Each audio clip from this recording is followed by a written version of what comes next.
This is the Coming Home Podcast with John Allen.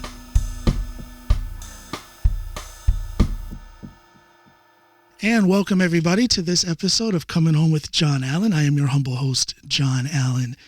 For those of you who are listening on a podcast platform, please look in the description of this episode. You'll see a link or two where you can click in if you would like to help us on this journey of spreading the good news. If you're watching on YouTube, same thing. Look in the description of this episode and you'll find a link where you can click in and support us. Today's guest is Jill Wiley. She's a self-taught personal finance mentor and coach. You fascinate me, Jill. I've been looking forward to having this conversation. Welcome to my show. Thank you so much for having me. It's a real pleasure. Well, the pleasure is mine. I'm here to learn. I'm here to be inspired and motivated. That's why I ask any guest to come on, because they're someone who inspires me, motivates me, or they have knowledge that I can learn from. So that's why you're here. I think that your self-taught, your self-education and personal finance is fascinating. And I think that that is a type of self-education that everybody, regardless of what they do, regardless of where they live, regardless of their goals, everyone can advance their life, their lifestyle with a little bit of personal finance knowledge. What got you interested? What got you interested? Oh, I was really lucky because my parents talked to me about money. Like in a lot of families, talking about money is taboo. It's either a sense of shame or we don't want other people to know how much we have. Or I really don't know because I've never lived in a family that functioned with money as something you didn't talk about. Yeah. But when I was young, I grew up in the United States, 1980s mainly. What state, can I ask? Indiana. Indiana, okay. Yes, a farm state. Yeah. And I grew up on a farm. Okay, yeah. And I don't know if your listeners will be familiar with the farm crisis in the 1980s, but it was ugly. It was ugly. It was ugly. It was rough, and it hurt a lot of families. I'm from rural Ohio, so I remember those days. Yeah. Oh, yeah. Yeah. So I remember growing up worrying about whether we were going to lose the farm. And we would have lost the farm if we hadn't just gotten lucky in a couple of places at the right time. But I think that influenced me to care a lot about money. Yeah. And I think that having parents who were both lucky and savvy helped a lot. Well, that's a good combination. I believe in luck, but I also believe that knowledge opens the door for even more luck. Yes. Yeah. Absolutely. I forget who it was, and I might mangle the quote, but it's something along the lines of, I believe in luck, and I found the harder I work, the luckier I get.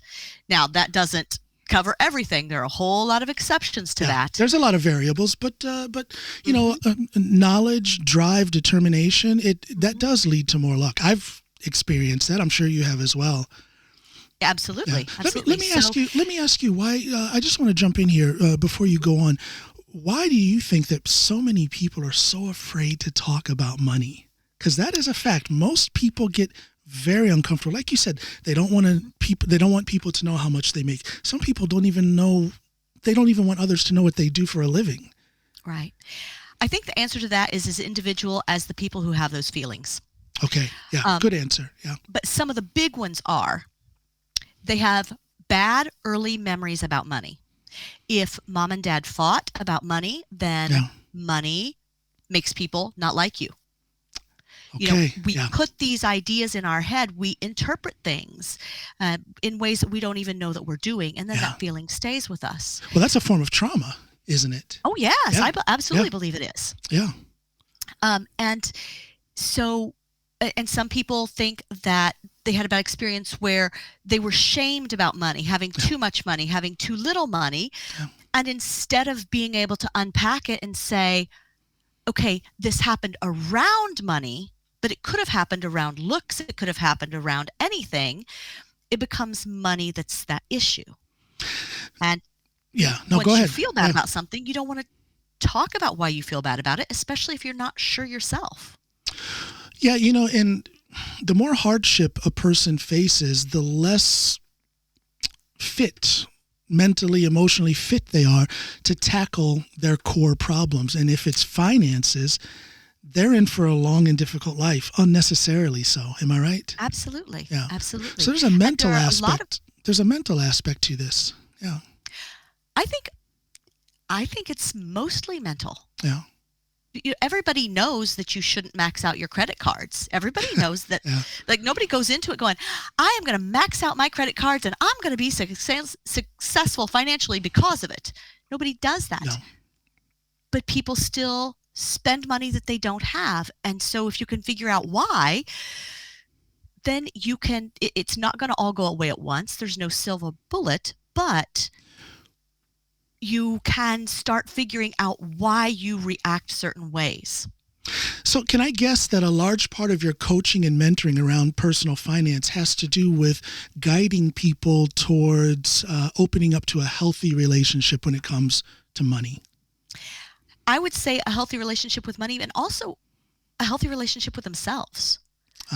Because so many times money becomes a surrogate for what we're insecure about. Interesting. I can see that. I think I can see that.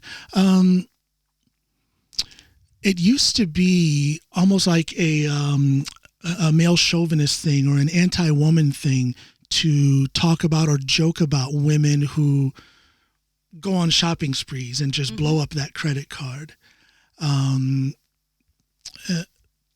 can find some humor in that if you're a stand-up comic. I am. I've joked about my wife doing exactly that.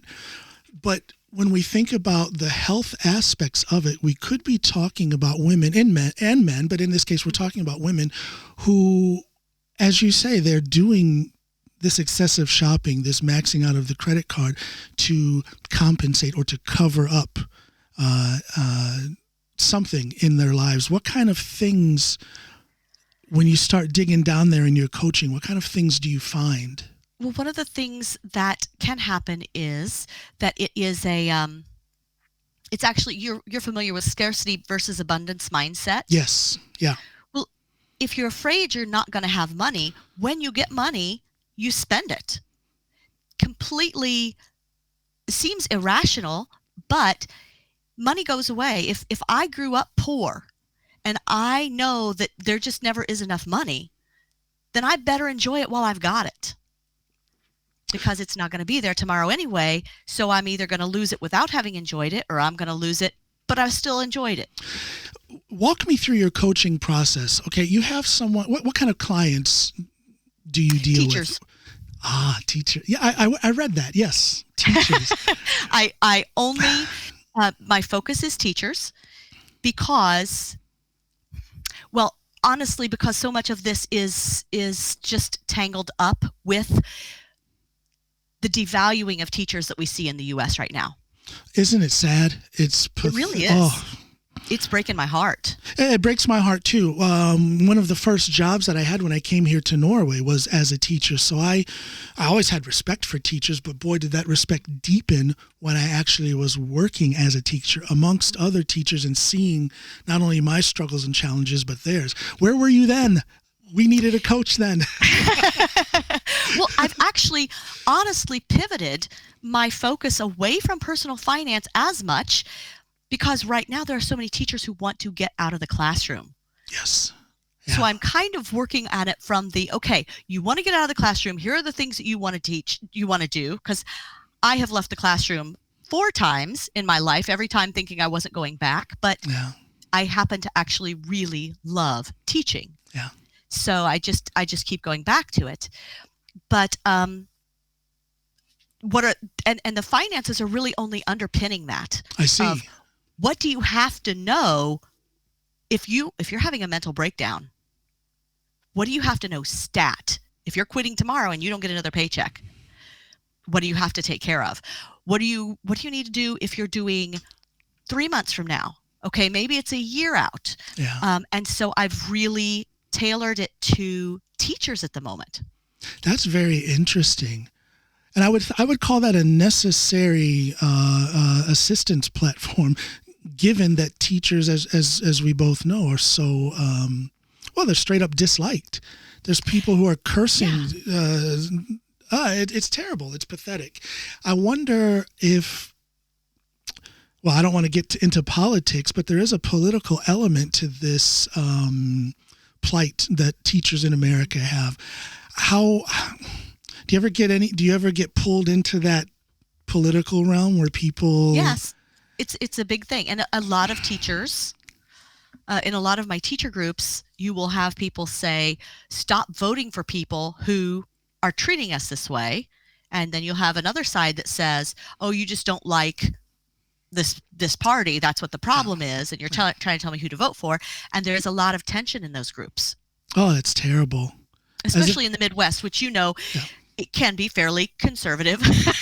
And Yes. teachers are conservative. Like, Yeah. teachers are not known as wild people generally. No.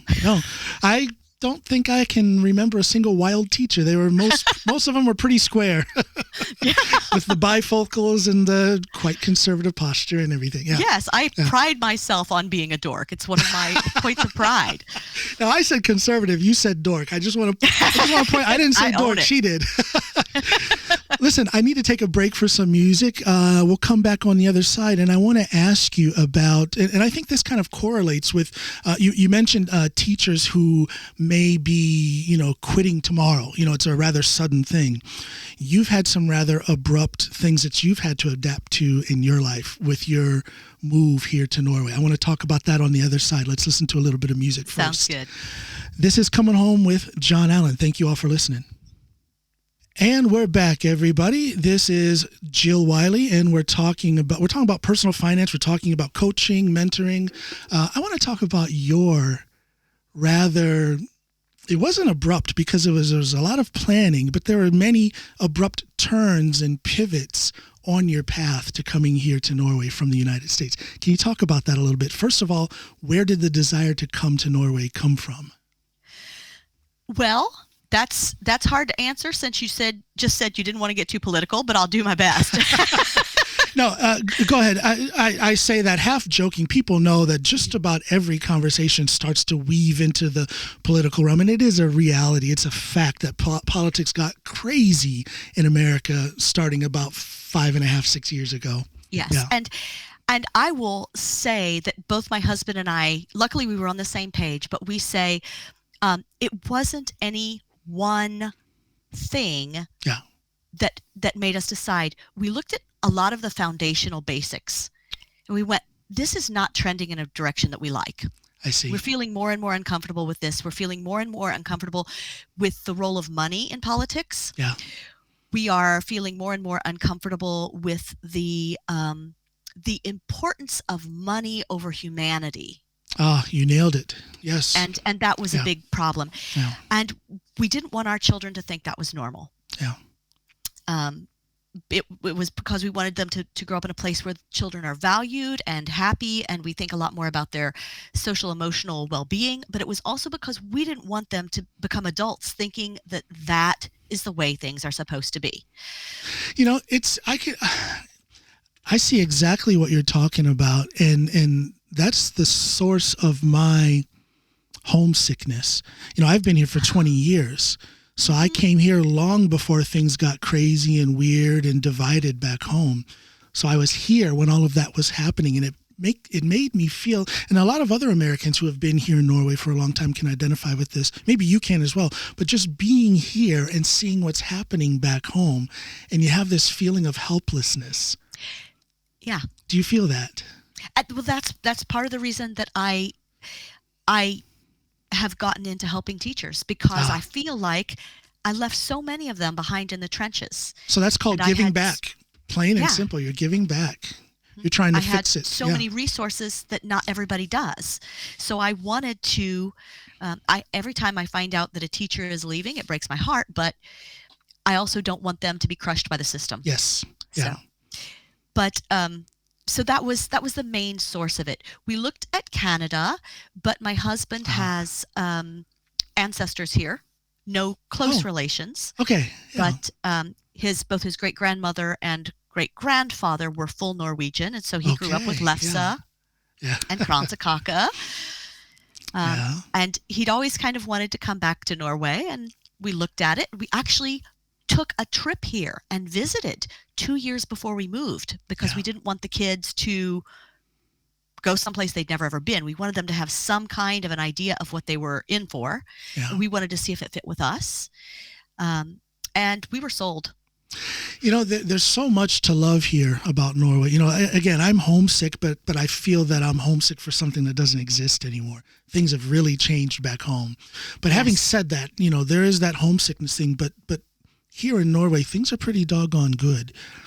You mentioned kids and their comfort and the attention that society puts on kids or should put on kids back home. They're actually doing that here. It is a safer, more flexible, more giving, more understanding environment for just about any kid, regardless of where you live in Norway. You agree? Yeah? I would. I absolutely would. And one of the things that impressed me so much when we visited here was we were on the train, and because of the way the seats were set up, my daughter was sitting across from me. She wanted to come talk to me, and she was standing up. She was really young to be standing up, and the conductor came through, and instead of griping and being mean, he looked at her, he smiled, he winked, he looked at the seat, he pointed, he looked at her again, he smiled and pointed. He was so nice about it. Now, I understand that that's not going to happen everywhere, and I'm sure that there are grumpy conductors.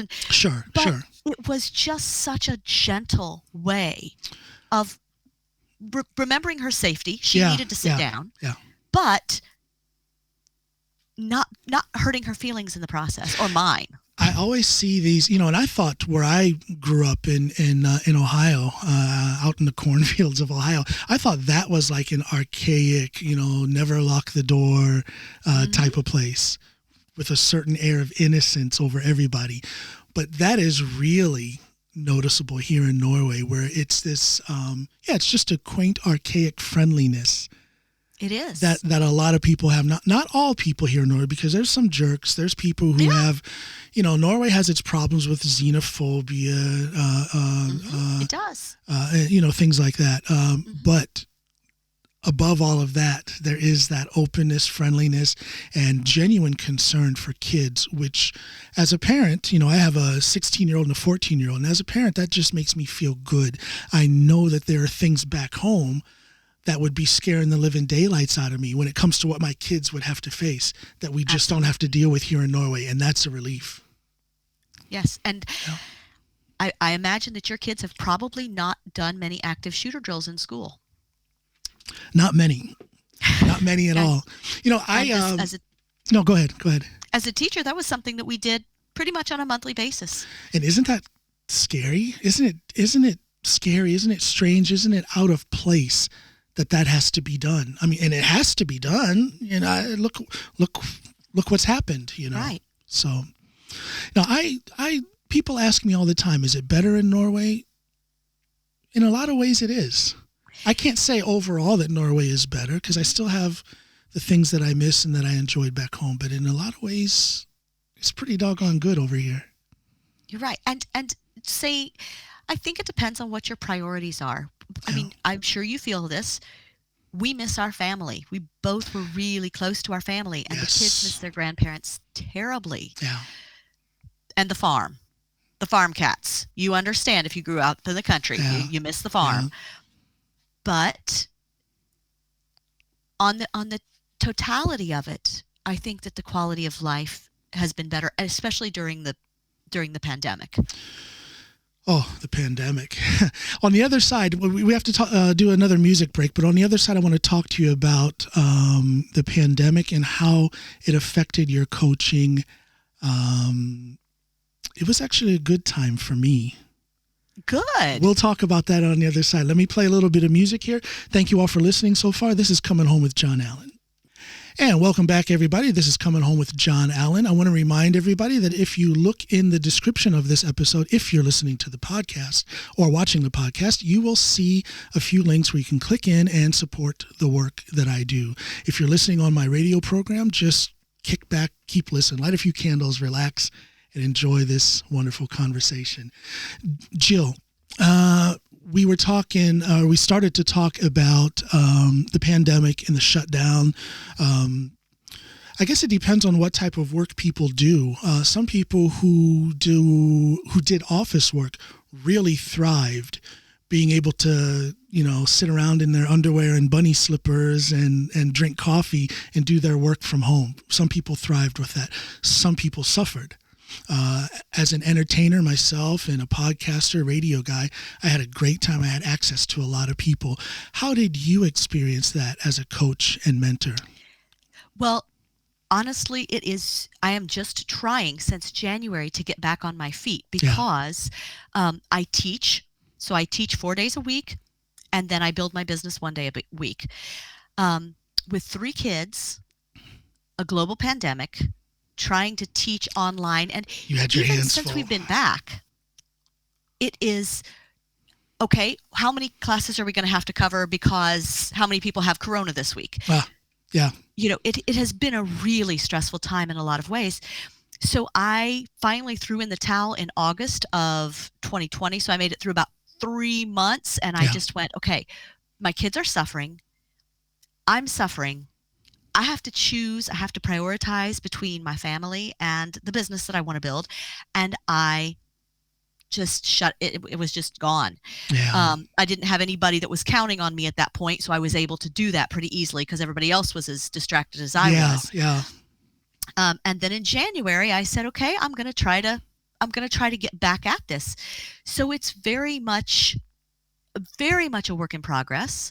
And like you said, anytime when you go into a job, somebody has an idea of what they want you to do and what the outcomes are going to be. Yeah. When you start a business, you really you know what your skills are, you know what your interests are, you know what you want to accomplish. But I think that if you are too rigid in how you're going to accomplish that, it's going to get bad.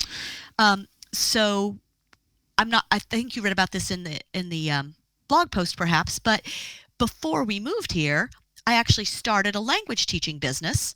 I ran it for about 2 years. And then when we decided we were going to move here, we knew that I was going to make more money faster by just getting a job instead of building a business.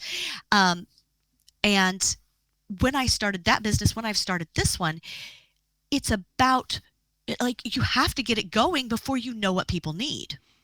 Yeah, it's quite the dynamic process, and I think a lot of people run into trouble. A lot of business people who are starting out their own business run into trouble because, as you said, they're a little bit too rigid, and it may be hitting them in the face that, hey, you need to pivot here, and this is a better way. This is an easier way. But I guess that can be admired that you have that stick-to-itiveness, but it cannot be to one's own detriment. You have to be open and, keep your head on a swivel, as we used to say in the Marines. You've got to keep that 360-degree vision because opportunity may not be where you first thought it was. Am I right? Mm-hmm. So that's it just kind of stopped. And so now I started back again in January, and I said, okay, I'm going to take it really slow because the stress is much improved, but it's still there. Well, sure, you've got your bad hands mornings and things like that. Well, yeah, you've got your hands full. You've got your hands full. You've got the kids. You've got the teaching. It's a lot. Right. So we're just taking it as it comes and seeing what works. Where are most of your clients? The teachers most of them are in the U.S. Yeah, most of them are in the U.S. And simply because I'm from Indiana, most of them are from the Midwest. Okay. Yeah. Go where you know. That's what I say. That's my motto. Go where you know.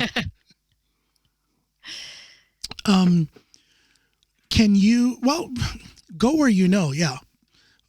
What do you think, though, about the prospects of taking in more Norwegian clients and actually having face-to-face rather than by Zoom or Skype or whatever?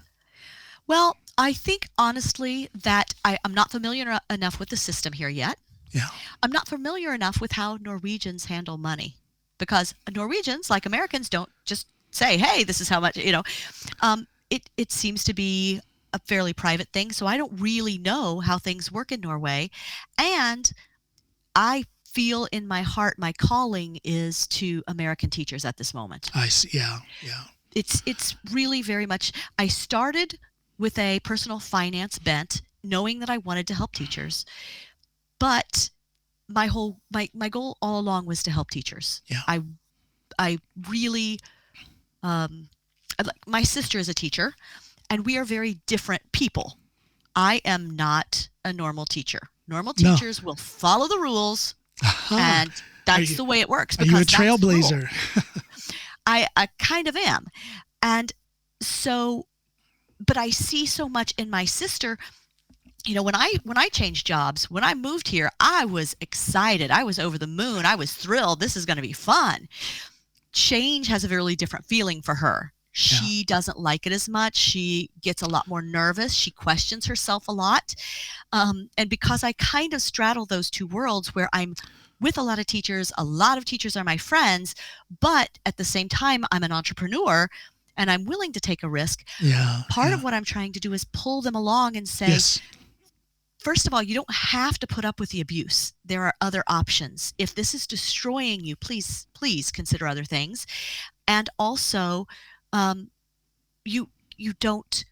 It's not your job to save the system. The system is having problems right now. And I don't know, but I would think that a lot of teachers have all the tools they need to go into business for themselves.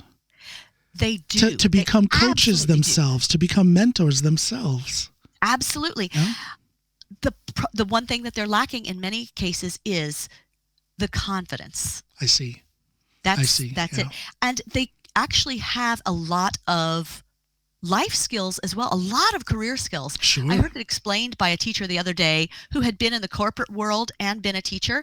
And I am just going to steal her idea. I don't remember her name, but it was brilliant. She said, okay, if you've always worked in the corporate world, I want you to imagine that you are in meetings 6.5 hours a day. But you're not only in the meetings, you also have to plan the meetings. Every single meeting you have to plan and you have to run. So you can't kick back and do other work at the same time. And you're still expected after the meeting to evaluate how the meeting went, to communicate with all the stakeholders, to do all of these things. Could you do that in 30 minutes a day outside of class? And that right there is a testament to the badassery of teachers.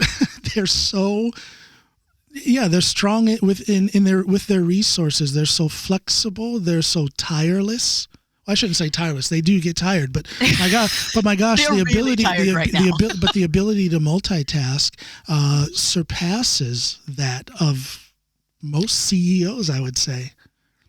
I actually have read a study, and I'm big on sources, but I can't cite a source, and so take this. It's worth what you paid for it, possibly. But teachers on a minute-by-minute basis make more decisions than surgeons. I believe that, and that is a great way. A surgeon is focused, and I'm not taking anything away from them. I do not want to be a surgeon. Yeah, no, but that's a great way of putting it, though. That's quite true. I believe that, yeah.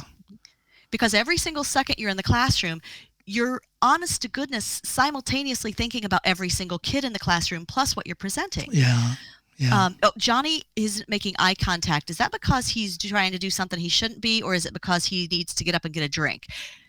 And it's constant for all of the kids. So teachers, they are amazing multitaskers. They are very good with confidentiality. They are able to run meetings. They're able to do public speaking. They're able to break down complex ideas. But they all just call it teaching, and they don't think they can do anything else. Yeah, I get that. I think a lot of teachers get to a point where they're so worn out, so broken down, so disheartened by all of the negativity that's thrown at them constantly, especially over the last 4 or 5, 6 years. They don't see their own skill set. I would agree with that. And that's where you come in. That's where you come in as the coach and mentor. I'm going to put in a plug for international teaching here. I teach at an international school here in Stavanger, and the whole this is where good teachers come when they die. I just want to be good so that when I die, I come back here because I'm treated like a professional. It is so different. I've had quite a few speaking engagements, especially during the COVID crisis and lockdown and stuff. I had a lot of speaking engagements for several international schools here in Norway, and it's just a different group of teachers and it's a different group of students. It's just It is different. It's different. But I think that, and I haven't taught in a Norwegian school, a communist school, but I think that in general, it is recognized that teachers do have some knowledge and they do have some expertise, and that's not really recognized in the U.S. right now. No, sadly. But there you go. There's your customer base. There's a lot of people that need your help. As we wind things up here, I want to ask you to do two things for me. You didn't know I was going to have you do things for me here, but what I do, I like to ask every guest who comes in, if I say 3 words, I would like you to finish the sentence for me. Can you do that? Okay. Pop quiz. Yep. Jill Wiley is...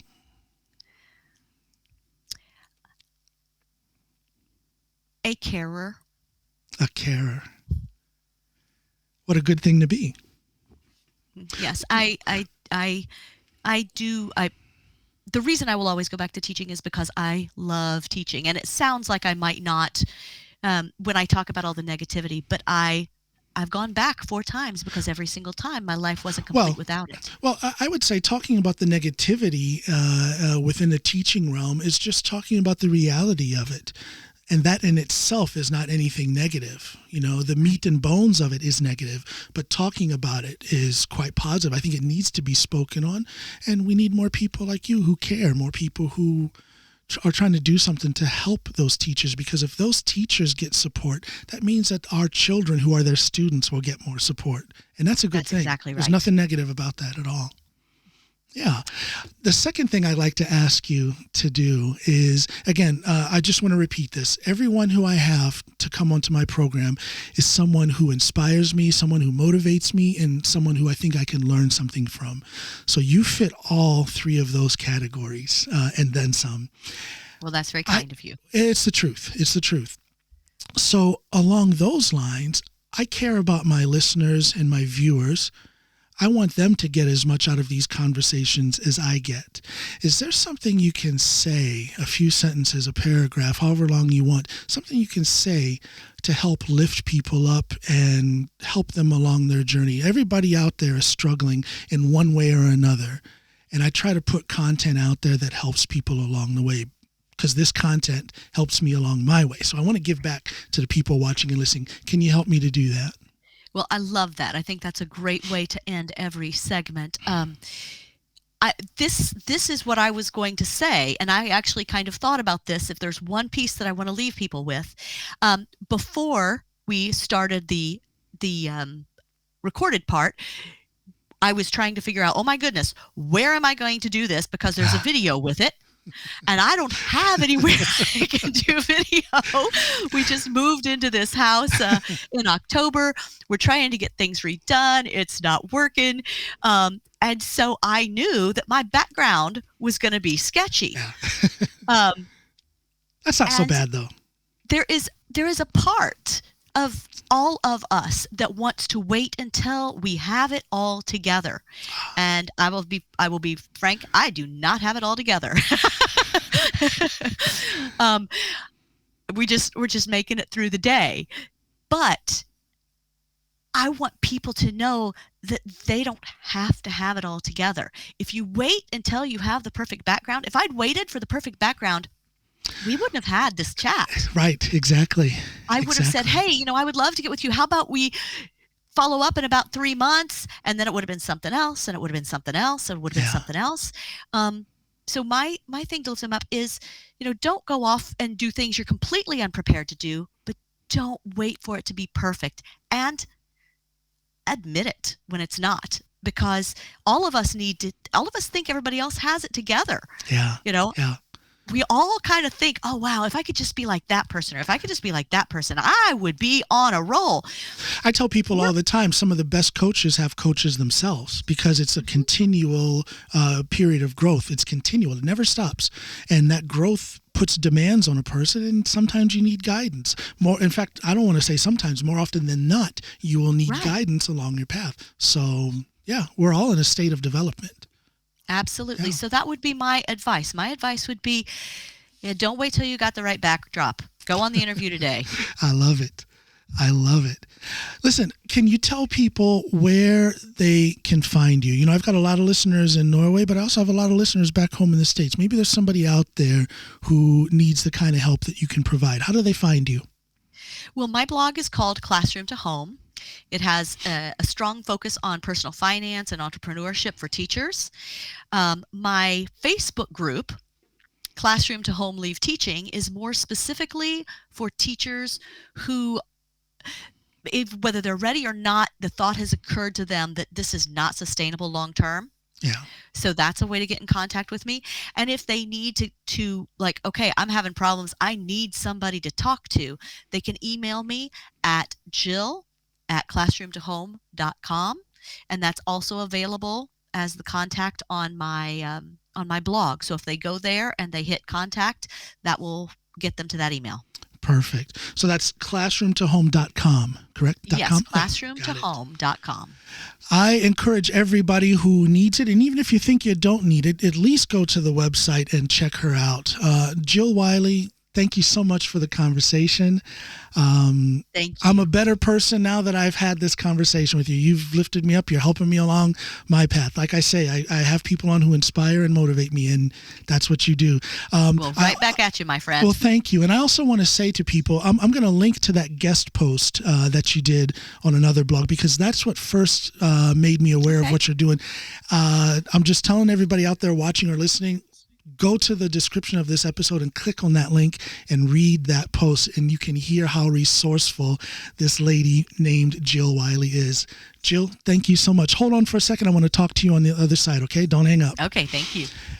Thank you, everybody, for listening. This is Coming Home with John Allen. We'll see you the next time. Go out there, love and be loved, and enjoy the process.